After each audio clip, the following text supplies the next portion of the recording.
Sable had not planned on being fought over by two of the most powerful wolves in the kingdom. And yet, here she was, standing barefoot on cold marble in the great hall, while the Alpha King's Beta knelt at her feet with blood on his mouth and treason in his eyes. "Stand up," she whispered. "Please, just stand up." Caleb did not stand. He stayed exactly where he was, one knee pressed to the stone, his chest heaving, his gaze locked on hers with an intensity that made it impossible to breathe. Behind him, scattered across the polished floor, lay the wreckage of a negotiation that had gone catastrophically wrong. Overturned goblets, shattered glass, a chair splintered against the far wall. And at the head of the hall, still as carved stone, stood King Theron Ashgrove, the Alpha who ruled every wolf territory from the northern highlands to the salt marshes, the man who had sent Caleb to her in the first place. His expression was unreadable.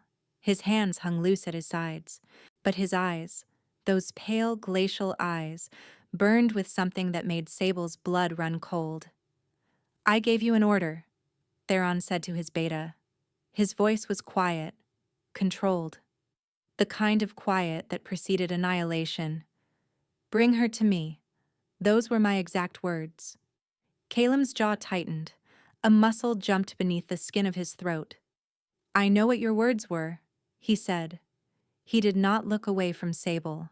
The silence that followed was the loudest thing she had ever heard. Sable's heart hammered against her ribs.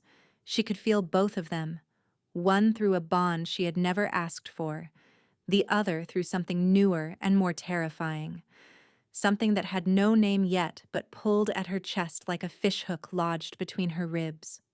How had she gotten here? 3 weeks ago, she had been invisible, a dye maker's apprentice in the market district, staining her fingers indigo and wishing for a life slightly less ordinary. Then the king had noticed her scent, and everything had shattered. 3 weeks earlier, the market district of Ashenmere smelled the way it always did on festival morning, like roasted sugar nuts and wet cobblestone and the faintly chemical tang of fresh dye that Sable could never fully scrub from beneath her fingernails. She had been up since before dawn, hauling bolts of freshly dyed linen from the workshop to their market stall. Madame Orla, her employer and reluctant mentor, had opinions about the arrangement of the display, opinions she expressed by rearranging everything Sable had done and clicking her tongue with theatrical disappointment. "The crimson goes to the front," Orla said for the third time. "People buy what they see first. Nobody leads with indigo."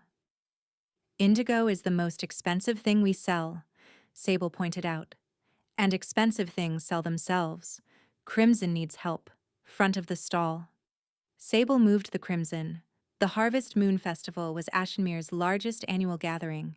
Every merchant, artisan, and food vendor in the city set up along the winding canal streets. Lanterns were strung between rooftops. Musicians played on the bridges. Children ran between the stalls with painted faces and sticky hands, and the crowd thickened as the sun climbed higher. It was also the one day each year that the Alpha King walked the market in person. Sable had seen him exactly once, 3 years ago, from a rooftop. A distant figure surrounded by guards, tall enough to stand a head above most of the men flanking him. She remembered thinking he looked carved from something harder than bone, like a statue that had decided to start walking, and everyone else had simply gotten out of its way. She had not given him much thought since. Kings did not concern dye makers. The morning passed in a blur of transactions and haggling. Sable sold 4 bolts of crimson, which she made sure to mention to Orla, and 2 of the indigo, which she mentioned louder. By midday, her voice was hoarse and her fingers were stained fresh purple from a last-minute batch she had finished at dawn. She was bent over behind the stall, rummaging through a crate for more sample swatches, when the crowd noise changed. It did not go quiet exactly. It shifted. The ambient chatter tightened into something alert and watchful, the way a forest goes still when a predator moves through the underbrush. Sable straightened up, a fistful of fabric squares in her hand, and looked toward the canal bridge. The king's procession was moving through the market. 6 guards in dark leather walked in a loose formation. Behind them, 2 advisors in court dress. And at the center, unhurried and utterly indifferent to the hundreds of eyes tracking his every step, walked Theron Ashgrove. He was bigger than she remembered, broader, the kind of physical presence that rearranged the space around it, making the street feel narrower, the buildings lower. His dark hair was cut short, and his jaw was set in a way that suggested he considered smiling a tactical weakness.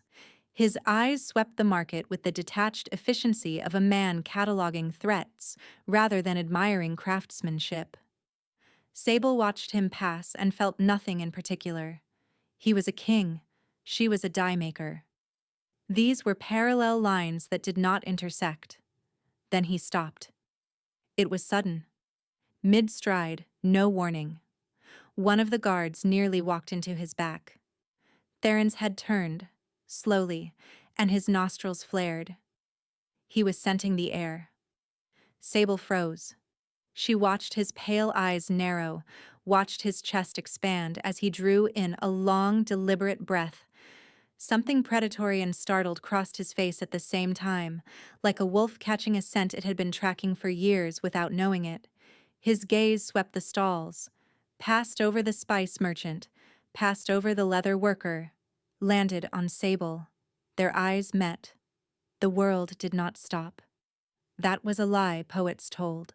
What actually happened was worse. The world kept going, the crowd kept moving, and music kept playing. And Sable stood there holding a fistful of die swatches while the most powerful wolf in the realm stared at her like she was something impossible. She stared back, too stunned to look away, too confused to understand what was happening. Then one of the advisors leaned close and murmured something to the king. Theron blinked. The spell broke. He turned away, his expression shuddering closed like a door slamming, and the procession moved on. Sable stood behind the stall, her heart pounding for reasons she could not name, and told herself it meant nothing. It meant nothing.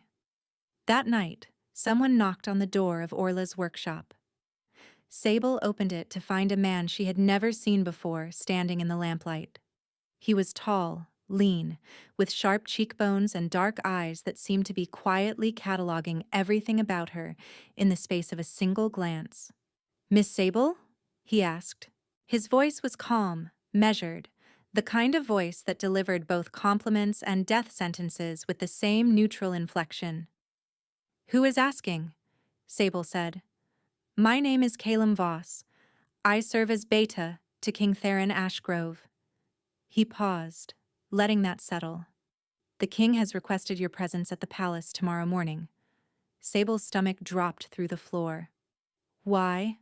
she managed. Calum studied her for a moment. "I'm afraid that's not information I'm authorized to share. A carriage will arrive for you at the 8th bell." He inclined his head politely. "Good evening, Miss Sable." He turned and walked away before she could form another question. Sable closed the door, pressed her back against it, and stared at the ceiling while her pulse roared in her ears. The king had summoned her. The Alpha King had looked at her across a crowded market, and now she was being summoned to the palace, and she had absolutely no idea why. The carriage arrived precisely at the 8th bell. Sable had been awake since 5, cycling through every possible reason the king might want to see her, and landing repeatedly on the worst ones. Had she committed a crime she did not remember? Had one of her dye batches accidentally poisoned someone important? She had dressed in the best clothing she owned, which was not saying much. A dark green dress that Orla had given her 2 seasons ago, and a pair of shoes that had been resoled twice. The palace at Ashenmere sat on a granite bluff above the city, its towers visible from every street. Up close, it was overwhelming. Stone walls the color of thunderclouds, iron gates that groaned open with the weight of centuries. Guards who looked at her borrowed shoes and said nothing. Calum met her in the entrance hall. He looked exactly as he had the night before. Composed, watchful, giving away nothing. "Miss Sable, thank you for coming." "Did I have a choice?" she asked. Something flickered across his face. Not quite a smile, more like the shadow of one. "Technically, yes. In practice, people tend to accept invitations from the king." He led her through corridors wider than Orla's entire workshop, past tapestries she could have spent a year studying, through a set of double doors, and into a room that smelled of leather and old paper. A study. Bookshelves lined 3 walls. A massive desk dominated the center. The king was not there. "Please, sit," Calum said, gesturing to a chair near the window. "His Majesty will join you shortly." "Can you at least tell me what this is about?" Sable asked, gripping her hands together to keep them from shaking. Calum paused at the door. He seemed to weigh something internally, then said, "The king noticed something about you at the festival. He wishes to understand what it is." "That is spectacularly unhelpful," Sable told him. The ghost of a smile returned. "I am aware." He left. Sable sat in the leather chair and tried not to touch anything. Minutes passed. She studied the bookshelves, the inkwell on the desk, the view of the city through the narrow window. When the door opened, she stood so quickly she nearly knocked the chair over. But it was not the king. It was Calum again, carrying a tray with a teapot and 2 cups. "His Majesty has been delayed," he said, setting the tray on the side table. "He asked me to keep you company." "Keep me company or keep me from leaving?" Sable asked. Calum poured the tea without answering, which was an answer in itself. He sat in the chair across from her and studied her with quiet, cataloging attention. Sable had the uncomfortable sensation of being read like a document. "How long have you worked as a dye maker?" he asked. 7 years, since I was 16. "And before that?" "Before that, I was a ward of the city. An orphan." She said it flatly, the way she always did. No pity required, no sympathy solicited. It was a fact, like the color of the sky. Calum nodded, as if this confirmed something he already knew. "Do you know what you are, Miss Sable?" he asked. Sable blinked. "A dye maker?" "You are a wolf," he said. "A shifter. But I suspect you already know that." "I have never shifted," Sable said carefully. "I know I carry the blood. But my wolf has never surfaced. I was tested as a child. The healers said it was dormant, possibly permanently." He opened his mouth to say something else, but the door opened, and this time, it was the king. Theron Ashgrove filled the doorway the way he filled every space, completely. His presence was a pressure wave that compressed the air in the room and made the walls feel closer. Sable stood. Her legs felt unreliable. He did not look at her immediately. He crossed to the desk, set down a leather folio, and braced his hands on the surface. Then he turned his head, and those pale, glacial eyes found hers. The impact was physical. A jolt that started in her chest and radiated outward, tingling through her fingers, her toes, the roots of her hair. Her dormant wolf, silent for 23 years, stirred. Not a full awakening. More like something rolling over in its sleep.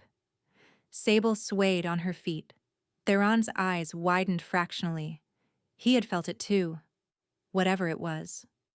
"Leave us," he said to Calum, his voice low. Calum hesitated.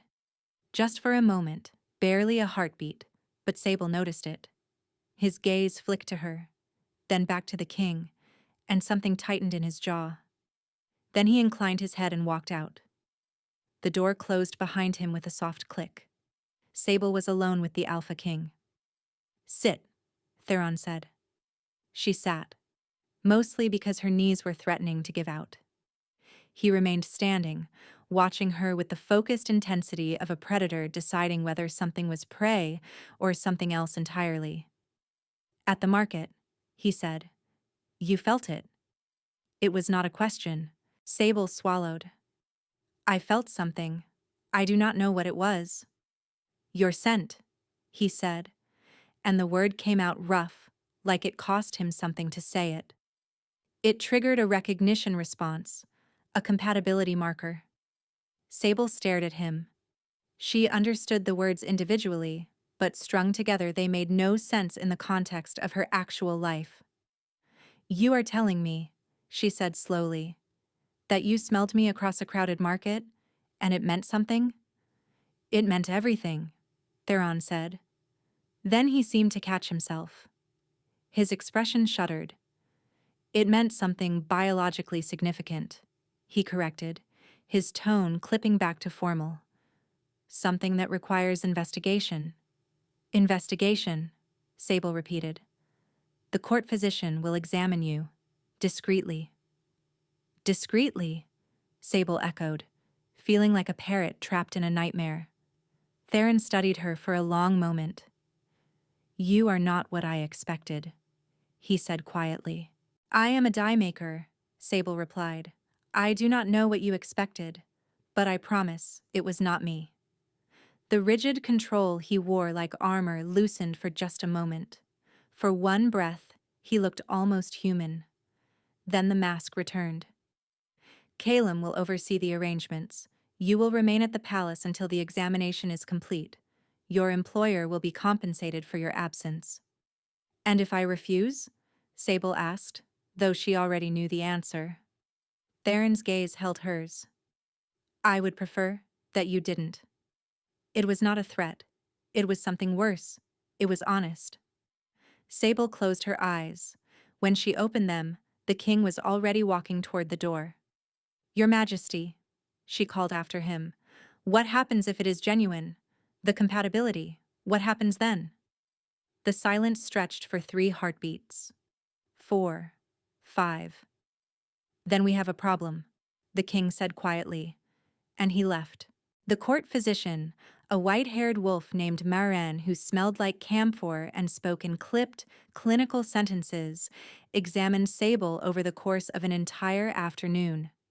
Blood samples, pulse measurements at 17 different intervals, herbs held beneath her nose while instruments recorded her pupils' responses.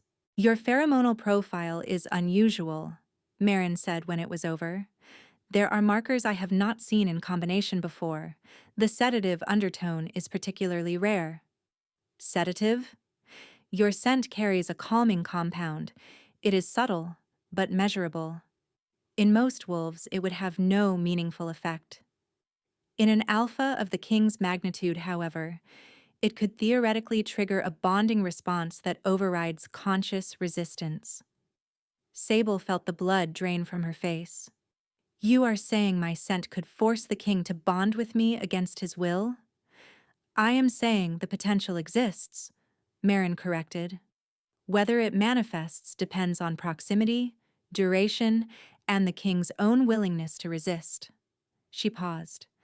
I will present my findings to His Majesty. In the meantime, you should stay in the guest quarters. The guest quarters turned out to be a room nicer than any space Sable had ever inhabited.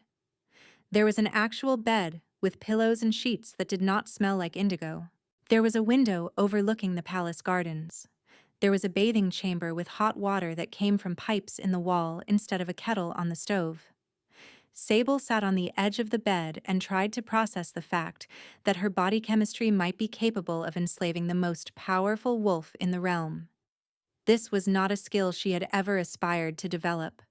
A knock came at the door an hour later. Calum stood in the corridor, his expression carefully neutral. The king has reviewed the physician's report. He has decided not to pursue direct contact with you for the time being. He is avoiding me? Sable blinked. He is exercising caution. His Majesty believes it would be unwise to spend extended time in your presence until we better understand the compatibility. He hesitated. The king has asked me to serve as your liaison. Anything you need, you may direct to me. My question is when I can go home, Sable said. I will add it to the list, Calum replied, with a tone so dry it could have cured leather. And so began the strangest chapter of Sable's life. Days passed, then a week. She was treated with unfailing courtesy, given meals that would have made Orla weep with envy, and granted access to the palace library, the gardens, and the lower courtyards. She was not mistreated. She was not threatened. She was simply held, gently and immovably, like a bird in a velvet cage. And every day, Calum came. He came in the mornings to check on her. He came in the afternoons to walk with her in the gardens, because the king had decided she needed fresh air and Calum had been assigned to provide it. He came in the evenings to deliver reports on the physician's ongoing analysis. At first, their interactions were stiff and transactional. Calum asked if she needed anything. Sable said she needed to go home. Calum acknowledged this without acting on it. Repeat. But slowly, incrementally, something shifted. It started with the dye. By the fourth day, Sable was going out of her mind with boredom. She needed to work with her hands or she was going to start unraveling the curtains for something to do. "I need supplies," she told Calum during his morning visit. "Mordant, alum, raw linen, indigo cake, weld for yellow if you can find it, madder root for red." Calum looked at her for a moment. "You want to dye fabric?" "I want to not lose my mind." He returned that afternoon with everything she had asked for, plus a ceramic basin, a set of wooden tongs, and an iron pot that he had apparently requisitioned from the palace kitchens over the head cook's strenuous objections. She said, and I quote, that if dye ruins her pot, she will hold me personally responsible, Calum reported. Sable took the pot, filled it with water, and started heating the mordant. The familiar smell of alum and wet wool settled over her like a blanket. Her hands knew this work. Her muscles remembered the rhythm. Calum watched her, not with clinical detachment or predatory focus, but with something closer to genuine curiosity. "You are staring," Sable said without looking up. "You are different when you work," he observed. She glanced at him. Different how? He considered the question carefully, the way he seemed to consider everything. "Less afraid," he said. The honesty of it caught her off guard. She turned back to the dye pot, aware of heat creeping up her neck that had nothing to do with the steam. The next morning, he arrived with a question about the dyeing process. She answered, and the answer led to another question, and suddenly she was explaining the chemistry of color fixation to the king's beta, while he leaned against the doorframe with his arms crossed and listened with genuine interest. The morning after that, he brought her a bundle of dried woad he had found in the palace herbalist's stores. "Is this useful?" he asked. Sable stared at the woad. It was exceptional quality, better than anything she could have sourced in the market. "Where did you find this?" I asked. She looked at him. Really looked. Not as the king's messenger or her warden, but as a person who had gone out of his way to find something that would make her happy. "Thank you," she said, and meant it more than the words could carry. A softening crossed Calum's face, brief and quickly corrected. "You are welcome, Miss Sable," he said, and left before she could respond. That night, Sable pressed her face into her pillow and tried to untangle the tightness forming in her chest. The king had sent his beta to manage her, to keep her comfortable and contained while the palace figured out what to do with the dye maker whose scent could apparently destabilize the crown. But Calum was not just managing her, he was seeing her, paying attention to who she actually was, not what she represented or what her biology could do. And that attention, steady and quiet and entirely unexpected, was becoming the most dangerous thing in the palace. Because somewhere between the mordant and the woad and the question he had asked about the chemistry of indigo, Sable had started looking forward to his visits. And she was almost certain he had started looking forward to them too. The second week began with a summons from the court physician. Marin's examination room was colder than Sable remembered. A new device sat on the central table, a glass chamber connected to copper tubing that hummed faintly when Marin switched it on. I need a concentrated reading of your pheromonal output under controlled conditions, Marin said. She opened the door and nodded to someone in the corridor. Theron walked in. Sable's pulse spiked, her skin prickled. The wolf inside her, dormant for 23 years, pressed forward with sudden urgency, straining against something invisible. The king looked worse than she remembered. The hollows beneath his eyes had deepened. His skin had a grayish cast that did not belong on a man his age, and the rigid set of his shoulders suggested he was holding himself together through sheer will. He had not been sleeping. He had been avoiding her for over a week. And whatever her scent did for him, whatever calming effect the physician had measured, he had been going without it. The test lasted 40 minutes. Through the glass, Sable watched his shoulders drop gradually, like snow sliding off a roof. The rigid line of his spine softened. His eyes drifted closed. He caught himself, snapped upright, glared at Marin as if the physician had personally attacked him. "Enough," he said. "Your Majesty, the readings are not yet complete." I said enough. The words came out as a growl, low and dangerous and edged with something that was not anger. It was fear. He was afraid of how easily his control unraveled in her presence, afraid that if he stayed in this room 1 minute longer, the most powerful alpha in the kingdom would be rendered helpless by a die maker who had never even shifted. Theron left without looking at her. The door slammed hard enough to rattle the instruments on their shelves. "Is he going to be all right?" Sable asked quietly. The physician looked at her over the rim of her spectacles. "No," she said. "He is not." Marin set down her stylus. The king suffers from a chronic inability to achieve deep sleep.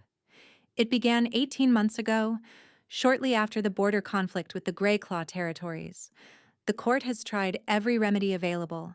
Nothing has worked. She paused. Until you. Your pheromonal signature is the only thing we have documented that produces a measurable sedative response in him. And he has been refusing exposure for 9 days. Marin's voice carried a weight beneath the clinical detachment. At his current rate of decline, cognitive impairment within the month.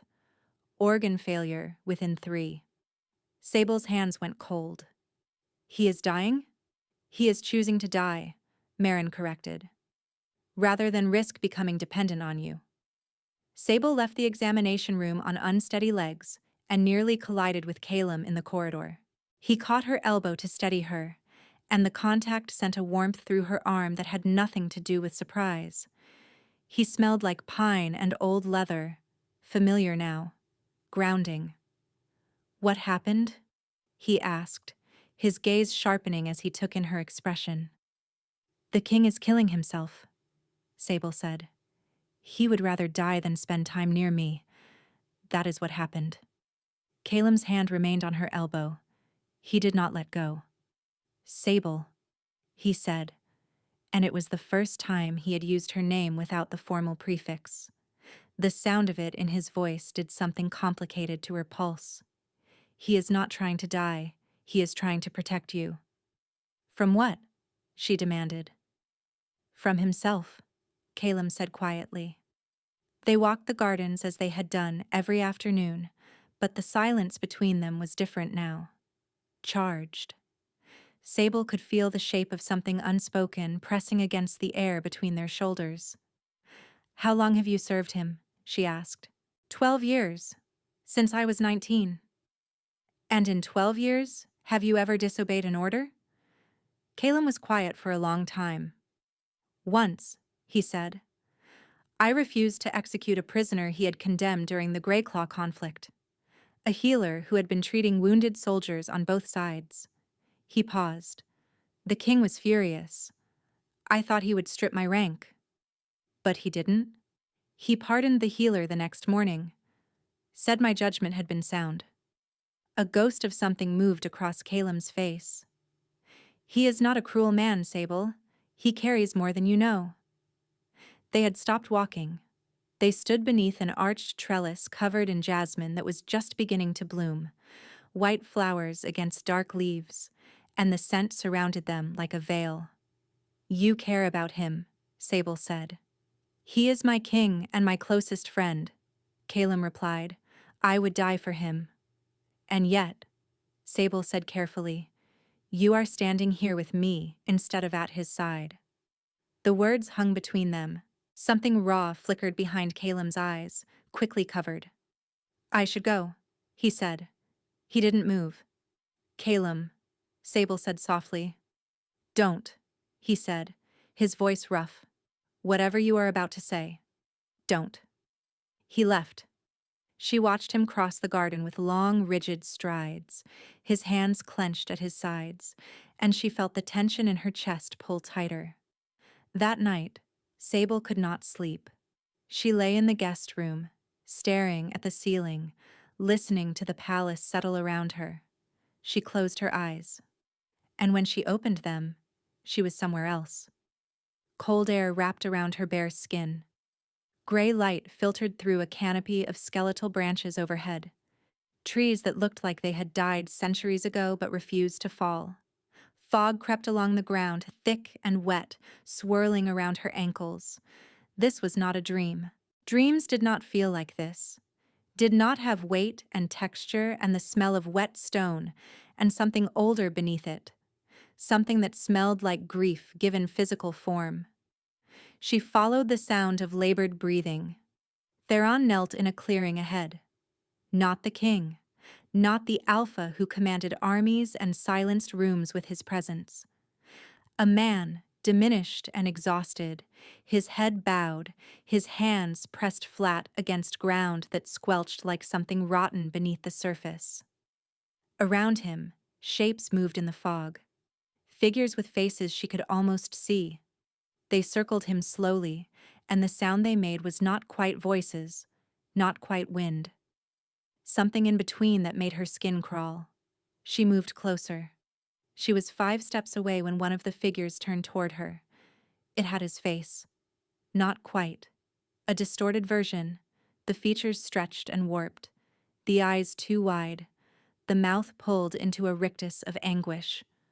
More figures emerged, all wearing his face, all reflecting a different shade of torment, guilt, rage, grief, self-loathing. A gallery of every terrible thing the king believed about himself, given form and set loose to circle him in the dark. This was his prison. This was what happened when he closed his eyes. Sable reached for him. Her fingers brushed his shoulder. The fog screamed. She woke gasping, drenched in sweat, her hand outstretched toward the empty air above her bed. Her heart hammered so violently she could feel it in her teeth. She had been inside the king's nightmare, and whatever lived in that fog had seen her. Sable did not tell anyone about the nightmare, but she could not stop thinking about it. The fog that moved with intent. The figures with their distorted, accusing faces. The way Theron had knelt among them without resistance, like a man who had accepted his own sentencing. She spent the morning in her room, hands busy with dye work she could not focus on, her mind circling the same impossible questions. What had created that place? Was it a curse? Something the king had brought on himself? And how had she gotten inside it? The king was being eaten alive from the inside, and he was letting it happen. Calum arrived at his usual hour. His composure, usually so flawless it bordered on architectural, had cracked. The skin beneath his eyes was bruised with exhaustion. His hands, normally still, fidgeted at his sides. "The king collapsed this morning," he said. "During a Privy Council meeting, he lost consciousness for approximately 90 seconds. Marin is with him now." The dye tongs slipped from Sable's fingers and clattered against the basin. "Take me to him." "I cannot." "Calum, take me to him. He has forbidden it." The words came out strained. "He regained consciousness, and his first instruction was that you are not to be brought anywhere near his chambers." "He is going to die," she said. "You understand that?" Marin said organ failure within 3 months, and that was over a week ago. I am aware of the timeline, Caleb said, and his voice broke on the last word. She watched his composure disintegrate in real time. The tightening of his throat, the way he pressed his lips together so hard they went white, the desperate blink that was trying to hold back something he had been carrying alone for far too long. It is a curse, Sable said. The word had left her mouth before she could stop it. She told him everything. The fog, the kneeling king, the distorted faces, the scream when she touched him. Caleb crossed the room in 3 strides. He took her shoulders, and his grip was firm enough that she could feel the tremor running through his hands. You went there, he said, into his mind, into whatever that place is. I did not choose to go. It pulled me. If you can reach him there, maybe you can pull him out. Maybe that is why your scent affects him. Not just the sedative property, but something deeper. A connection that goes beyond biology. His face was inches from hers. She could feel his breath against her skin, could smell the pine and old leather scent of him that had become as familiar to her as the smell of indigo. He let go of her shoulders like he had been burned, stepped back. Forgive me, he said stiffly. That was inappropriate. It was not inappropriate, it was honest. Those are not always different things, Miss Sable. He was back to the formal address, building walls with syllables. She wanted to tear every one of them down. I will speak to Marin, he said, already retreating toward the door. If there is a way to use your connection to help the king, we need to pursue it. That evening, Caleb returned with Marin. There is a class of affliction documented in the old texts, Marin said carefully. Mind prisons, curses designed to trap the victim in a psychological loop, forcing them to relive their deepest guilt and trauma repeatedly. They were used during the Pack Wars as a form of execution without death. The body survives while the mind is consumed.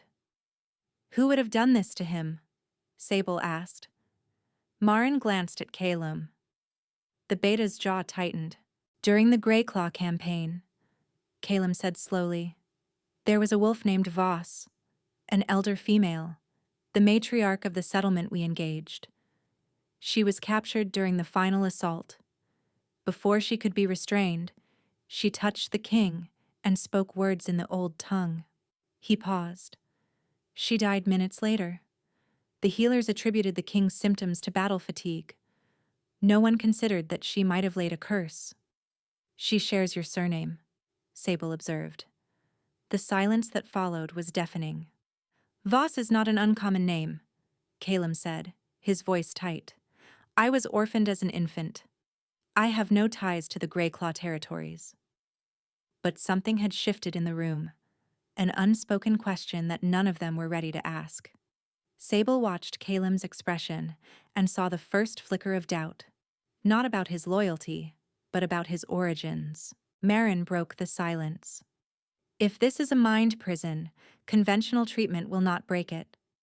The curse feeds on the victim's own guilt. The only documented method of dissolution requires someone to enter the prison alongside the victim and sever the emotional anchor that holds the curse in place. I will do it, Sable said. Entering it is not the same as surviving it, Marin cautioned. A mind prison is designed to consume. If Sable enters and cannot find the anchor, the curse will trap her as well. I will do it, she repeated. But I need to be near him for it to work, and he has forbidden me from approaching his chambers. She looked at Caleb. You said you would disobey an order. The beta held her gaze. Something passed between them, wordless and heavy and charged with everything they had not said to each other. Tonight, he said. I will bring you to him tonight. The corridors were dark. Caleb walked 2 steps ahead of her, his footfall silent on the stone. The guards they passed nodded to the beta without question. No one asked why he was escorting the dye maker through the upper palace at midnight. At the carved doors, Caleb stopped. His hand rested on the iron handle. He did not open it. If this goes wrong, he said quietly. If you get trapped in whatever that place is, I will not be able to reach you. I know. And if the king discovers I brought you here against his explicit orders, he will strip my rank at a minimum. Exile or execution are not off the table. I know that too. He turned to face her. In the dim torchlight, his features were all shadow and edge, and his eyes held something that made her breath catch. Then you should know one more thing before you go in there, he said. Sable waited. I was supposed to keep you at a distance, Calum said. That was my assignment. Manage the die maker. Keep her comfortable. Keep her away from the king until we determined whether the compatibility was genuine. His voice dropped lower. I was not supposed to bring you woad because I remembered you said it produced a better shade of blue. I was not supposed to learn which side of the garden you preferred in the afternoon because the light was better for inspecting color samples. I was not supposed to notice that you hum when you work and that the melody changes depending on whether you are working with warm tones or cool ones. Sable could not breathe.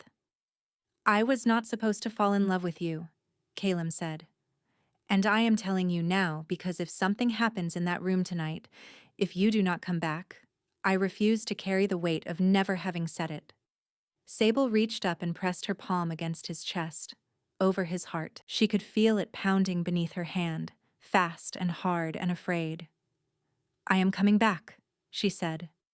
Calum opened the door. The king's chambers were dark except for the dying glow of a fire that had not been tended in hours.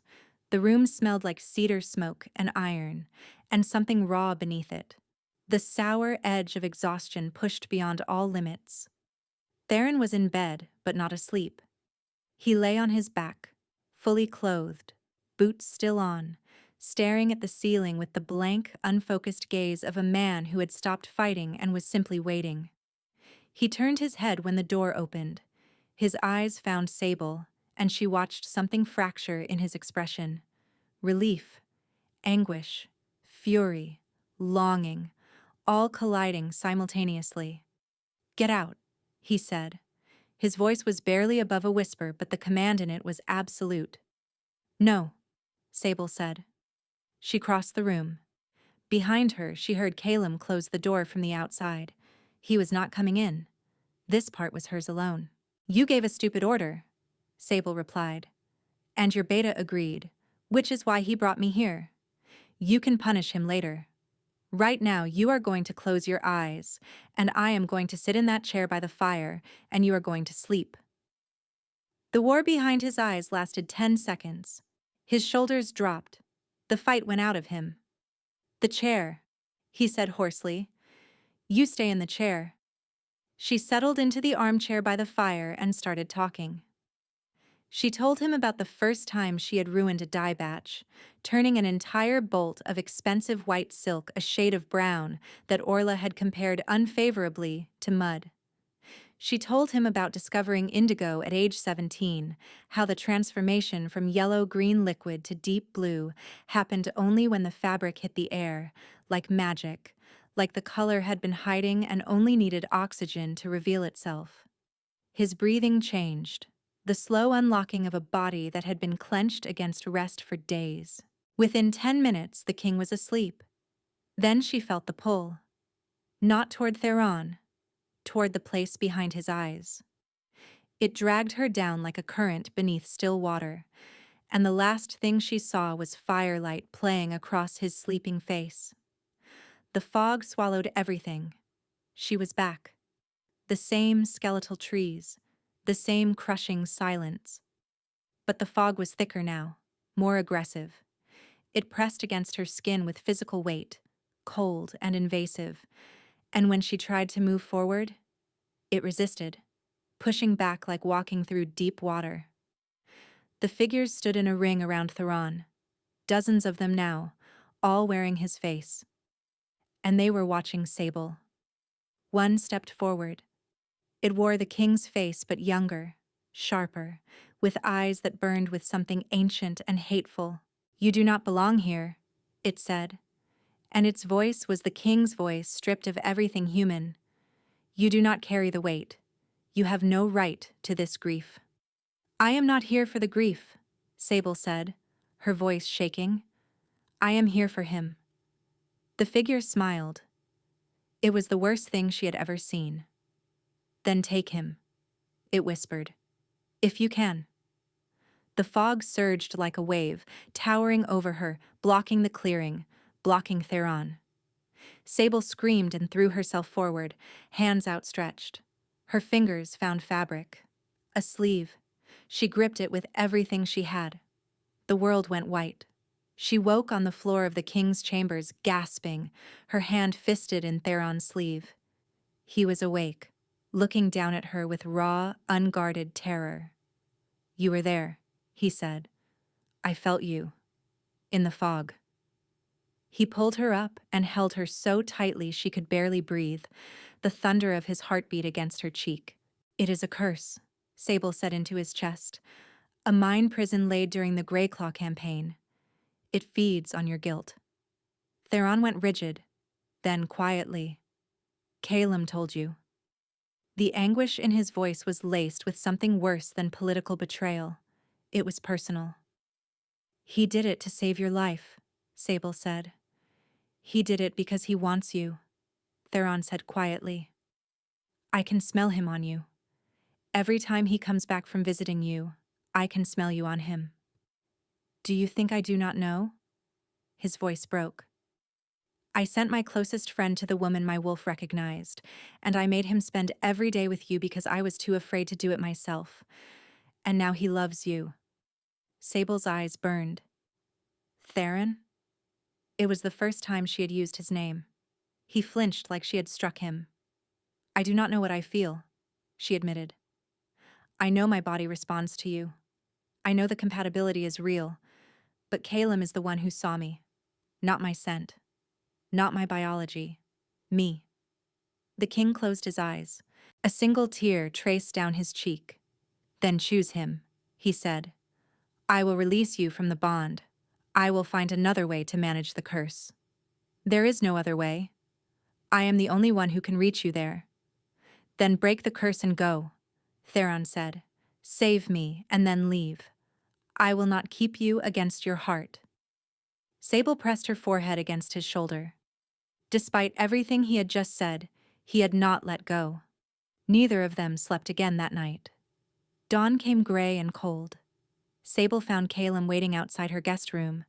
From the shadows beneath his eyes, he had not slept either. Is he alive? Calum asked. He is alive. He slept for several hours. She paused. He knows, Calum. About you. About us. The color drained from his face in slow degrees. There is no us, he said quietly. You told me you loved me 4 hours ago? And I told you because I thought you might die, not because I expected anything to come of it. His voice was steady, but his hands had tightened into fists. He is my king. Then help me save him, she said. I need to go back into the fog. Deliberately this time.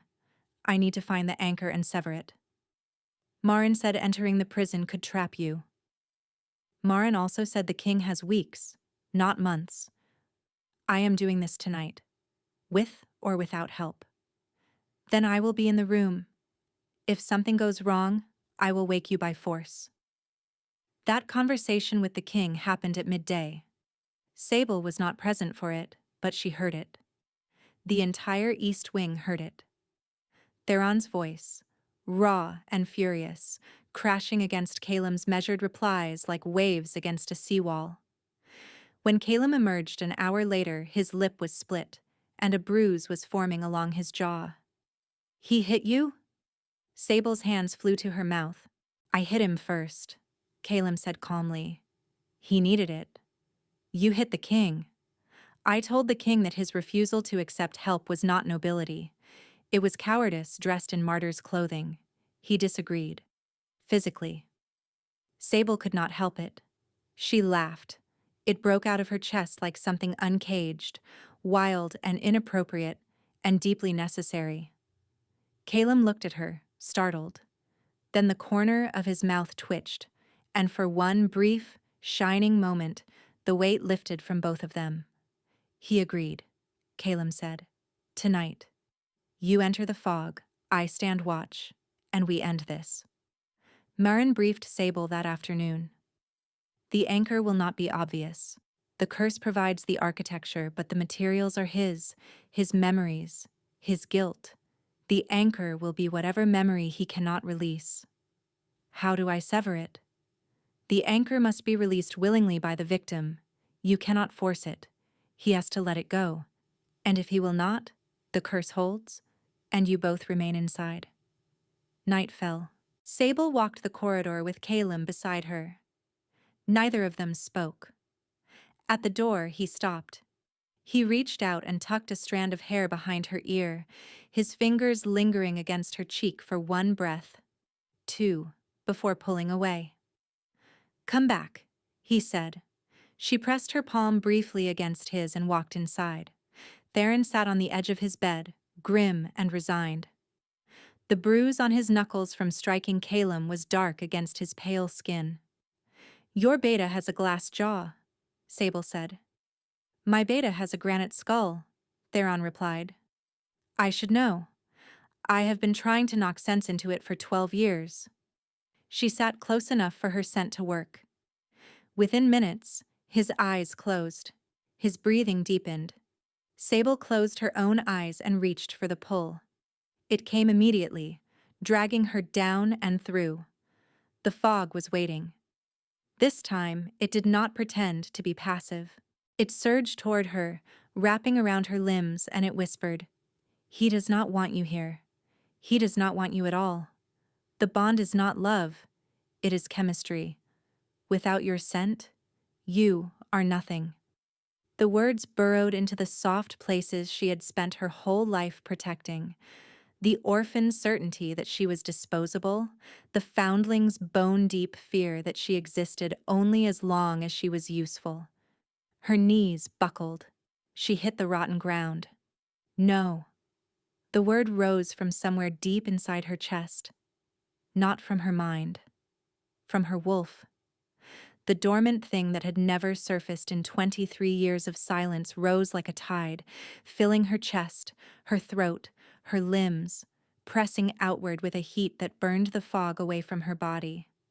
"I was not left because I was worthless," she said, and her voice came out different, deeper, resonant. "I survived. I am not nothing. I am Sable, and I am here because I chose to be." The fog recoiled. She walked forward. The clearing opened. Theron was on his knees, and beneath him, sunk into the rotten ground, was the anchor. A young woman's body, half submerged, one hand reaching upward in desperate supplication. "Who is she?" Sable asked gently. "Nessa," Theron whispered. She was 17, a healer's daughter from the Greyclaw settlement.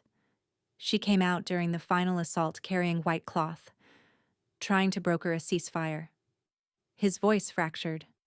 "My line did not see the cloth in time. By the time I reached her, she was already gone." The grief poured through the bond, oceanic, not just for Nessa, for every life the war had consumed, but Nessa was the face he had given it, the single point where all that guilt converged. "You could not have reached her," Sable said. "I was the king. It was my war, my responsibility." "Yes, it was your responsibility, and you failed. Because you are human, not because you are evil, because war is chaos, and sometimes the people trying to save lives are the ones who fall." "I know what it is to believe you were not enough," Sable continued. "I spent my whole life believing I was not enough to be kept, not enough to be wanted, and the curse has been telling you the same lie every night." She touched the buried figure's outstretched hand. The fog screamed. "She did not carry that white cloth so her death could torture you forever. She came out because she believed in peace. Using her memory as a weapon against you is the opposite of everything she died for." "Let her rest," Sable whispered. "She deserves rest. And so do you." Theron reached forward. His hand closed over the figure's outstretched fingers. He lifted them to his forehead. "I am sorry," he said. "I am sorry I could not save you. I am sorry your death became my prison." His voice broke completely. "I release you. I will carry your memory with honor instead of punishment." The hand dissolved. The figure sank into the earth and was gone. The ring of distorted faces came apart like smoke. The fog shattered, and the darkness fractured into light. Sable caught him as he fell forward, and she held him while 18 months of caged grief poured out of him in great shuddering sobs. "I have you," she said. "I have you." When she opened her eyes, dawn light streamed through the window. Theron was asleep. Deeply, genuinely, peacefully asleep. And sitting in the chair by the cold fire, watching them both with red-rimmed eyes and quiet relief, was Calum. The curse did not vanish cleanly. Theron still woke in the dark sometimes, his breath sharp, his body rigid with the echo of fog and accusation. But the prison was gone. What remained were ordinary nightmares, the kind that fade when you open your eyes and remember where you are. His sleep normalized within weeks. The gray cast left his skin. The hollows beneath his eyes filled in. He began to look, for the first time in over a year, like a man who intended to keep living. The matter of Sable proved more complicated. The biological compatibility was real. The bond markers remained. But Theron, true to his word, did not press the claim. He released her formally before his privy council. "You are free," he told her, his voice steady, his pale eyes holding hers with a gentleness that made her chest ache. "No obligation, no expectation. Go where you want, be with whom you want." He glanced, just briefly, at Calum standing by the door. It was not a blessing. It was not a surrender. It was a king choosing someone else's happiness over his own instinct. And it cost him. Sable could see the cost in the set of his jaw and the way his hands stayed very still at his sides. She returned to Orla's workshop the next day with stained fingers and a heart that felt 3 sizes too large for her ribs. Orla looked at her for a long moment, then clicked her tongue. "Crimson still goes in the front," she said. Sable laughed until she cried. Calum came to the workshop that evening. He stood in the doorway the way he had stood in every doorway since the day they met. Composed, watchful, carefully contained. But the rigid boundary between duty and want was gone. "I resigned my commission," he said. "You did what?" "I cannot serve as beta to a king whose former mate I am in love with. It would be a betrayal of his trust every single day, and he deserves better. Calum, he needs you. He has a kingdom full of capable wolves. He does not need me." He paused. "I need you." Sable crossed the room.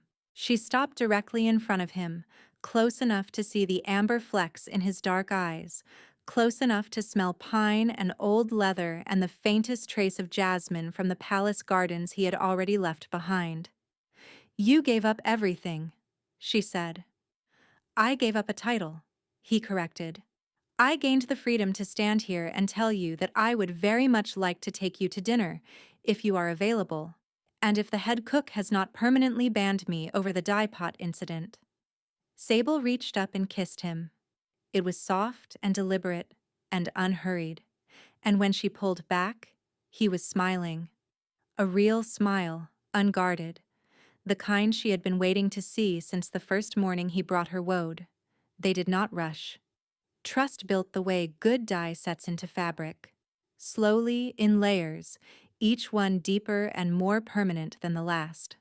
The friendship between the king and his former beta bent, but did not break. It reshaped itself into something different, with the quiet, stubborn resilience of men who had been through worse together. Months later, on a cool evening in early autumn, Sable stood at her work table in the workshop. The windows were open. The canal below reflected the last copper light of sunset. Her hands were stained indigo, and the bolt of fabric drying on the line outside was the deepest, richest blue she had ever produced. Caleb came through the door, smelling like rain and bread from the bakery on the corner. He set a warm loaf on the table, leaned down, and kissed the top of her head. "How was the market?" he asked. "Crimson went first, as usual," Sable said, "but the indigo is gaining." He smiled. She smiled back. Outside, the first stars appeared above Ashenmere, and the water in the canal turned from copper to silver, and the city settled into the quiet, unremarkable peace of an ordinary evening, which was, after everything, exactly what they had earned.